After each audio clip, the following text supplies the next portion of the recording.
Friends, एक simple सवाल।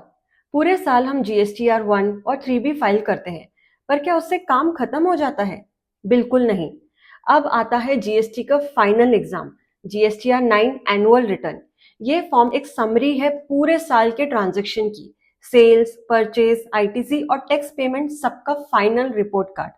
Simple words में कहूं तो ये एक एनुअल समरी रिटर्न है। आपने साल भर जो भी फाइलिंग की उसका एक कंबाइंड वर्जन गवर्नमेंट चाहती है। मतलब जीएसटीआर 9 एक तरीके का सेल्फ ऑडिट है जिससे आप वेरीफाई करते हो कि आपका डाटा सही है या नहीं। ये रिटर्न हर फाइनेंशियल ईयर के एंड के बाद 31 दिसंबर तक फाइल होता है। जैसे फाइनेंशियल ईयर 24-25 के लिए ड्यू डेट होगी 31 दिसंबर 2025। मतलब साल के एंड में एक बार अपने पूरे जीएसटी डाटा का रिव्यू जरूर कीजिए।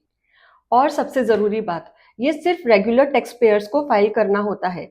अगर आपका एग्रीगेट टर्नओवर 2 करोड़ तक है तो फाइलिंग ऑप्शनल है, लेकिन 2 करोड़ से ज्यादा टर्नओवर वालों के लिए ये मैंडेटरी है। जिनके बिजनेस का टर्नओवर 5 करोड़ से ज्यादा है उन्हें जीएसटीआर 9 के साथ एक और रिटर्न फाइल करना पड़ता है, जीएसटीआर 9C।